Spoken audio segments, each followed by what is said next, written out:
Happy Easter, South Florida. Glad you stayed with us on this Easter Sunday, and I hope you're doing the right thing on Easter. I won't tell you what the right thing is. You should know what the right thing is as you tune in to us here on Fox 4. What a wonderful day outside. We're fortunate here in Southwest Florida to get this type of weather, and we have a wonderful show in store as well. Nicholas Petrucci is going to be here. He's a renowned artist. He's done a lot of great work. We're going to get a chance to take a look at some of his art. You also find out how to purchase his art, his website. You want to make sure you keep that remote control sitting right there because you're going to love what Nicholas has to present to you today. We're here with Nicholas Petrucci. He's Italian, and he gives me the opportunity to say, that's Italian. Nicholas, I'm delighted to get you on the show. It is a pleasure. Thank you very much for having me. And I mean, the work that you've done and your art, it just jumps off the screen. I mean, I've had a lot of people in here over the years with various types of art, but I have to say, your art just supersedes all. It stands out. Thank you, sir. First of all, before we start to look at the art, how did you first get into the whole concept of expressing yourself on canvas? I was about 13 years old, and I had an opportunity to travel to Italy, to some of the large museums, and I was awestruck at how people could take ordinary colors from the earth, paint, and do these remarkable, almost lifelike.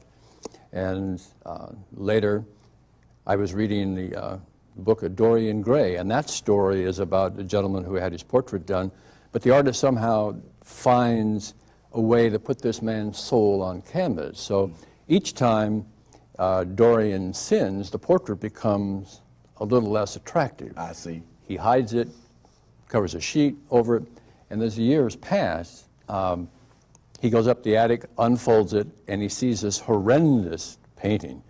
And then he stabs it, and of course, it exchanges. The portrait goes back to normal. He becomes this hideous figure. And somehow, I thought, well, maybe if there's a way to put some life into a painting, and that's what I set out to do.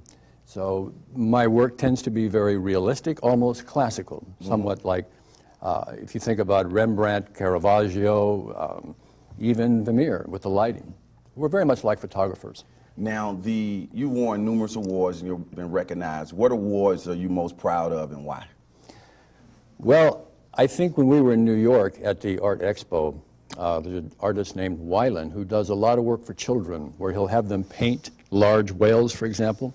And we won the award that year for the environmental certificate, and we got a large trophy for it. It was for Jane Goodall, Connie Brand Silver, and Clyde Butcher, who is a renowned photographer here in Naples. I see. Now, we're going to take a look at some of your art, and as we take a look at it, we'll leave it up for a couple of seconds, get some comments from you, Rick. Let's take a look at Nicholas at work. Take a look, Nicholas, right here. That's a horse running through the dark. That began as... Hold up, Rick, just stay there. Go ahead. As a dream, and I woke up about 4 o'clock in the morning, and I chalked it out in chalk. And my then girlfriend, now wife, came over to see it, and she started to cry. It was just the impact of the horse. The title is Il Tuono, which means thundering. So behind the horse, you'll see a storm. But yet... Rick, if you can get back to that horse, go ahead. But yet, if you look at the eyes, there's a sense of wisdom. And the horse is still calm amongst all of this trauma going on behind him. And someone once said, that's your self-portrait. That's beautiful. Let's take a look at the next one, Rick. While he's bumping that picture up now, that's a model there for you. How long does she have to pose, or you take a picture and then you go off and you paint the picture? How does that work? It works in both ways. That's a model from Naples, and we will take a lot of pictures because, as you know, people don't have the time to sit as they used to. And even back in history, even though you may be there to have your portrait, he'll sketch your face, but he'll have someone else sit there, the artist would, and with your clothes. So, but today we can use photography. We may use 60, 70 shots, and it'll be a composition. I may like the eyes in one, the mouth in the other, etc., until I find what really is going to be lasting for the next 500 years, because I have a statement to make. not only your likeness, but to make it beautiful with dignity and beauty and Wow. that's Is it fair to say that your area of expertise is the human being or moving, live, art, animals or humans? Both the same, by the way. I'll do anything I'm asked, but when we look at portraiture, it's almost the brain surgery of the art world. In landscapes, I could do a tree 1 inch wide, 2 inch wide, 3 inch wide. It's still a tree. We can't do that with a nose. It has to be right on. Okay, we have your website that's coming up on the screen from time to time, and your art. But I certainly want to make sure that Rick, go ahead and work through some of that art. But we want to take a look at this piece right here. I think you're very proud of that piece, and we'll see your website. People can get in touch with you. Talk about that piece right there. I am proud of it. She's the former Nigerian Attorney General, and she was also the first woman to be president of the Bar Association. And she has a kindness and an intellect you don't often find. And I wanted to have that wisdom in her eyes and the kindness. It's almost as if you walked by that red There's scarf. a tighter shot of her, Rick, if you can go to it, of that picture. He's going to bring that up in a second, and then we'll roll through the rest of the pictures. We've got about 4 minutes left. Let's go to, as you travel around, does your travel influence your art? Greatly. Even when we went to see the 400-year anniversary of Caravaggio and Rembrandt, the two together, although they may never have met, it was interesting to see how they still worked almost the same.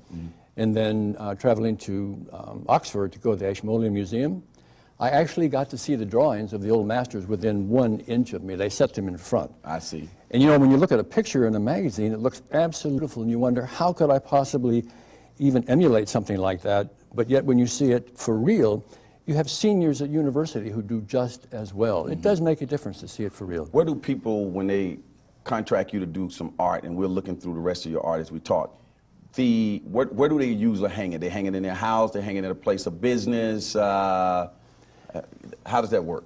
It's wherever it's comfortable, and I feel that way about art. It's what you like, and it's what you choose. So you may hang it wherever it brings you comfort.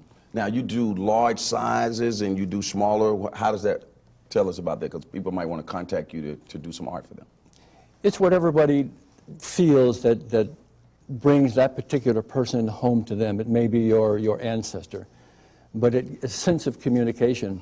Somebody once said, what's the difference between photography and painting? Well, photography, it gives you a moment in time. A painting gives you a lifetime. And Rick, you can roll through those pictures again as we're wrapping this up. Tell me some responses you've gotten from your work and how that impacted you. The lady from Nigeria, I had a woman from California sent an email, and she said, I wished I could have had that hanging on my walls when I was a child, and it would have given me hope and inspiration. And wow. It's heartfelt when somebody says that about your work. Well, Rick, I mean, Nicholas, I tell you, this has just been one of the wonderful opportunities for us to showcase your art here on Easter Sunday, and we encourage people to give you a call, and maybe one day you'll do the first Lee Pitts portrait. Be my pleasure. All right. Stay right there. Thank you, sir. All right. Thanks a lot. I was the renowned artist, Nicholas Petrucci, and his wonderful work. Just go to that website or go to leapitslive.com and contact us, and we'll get you in touch.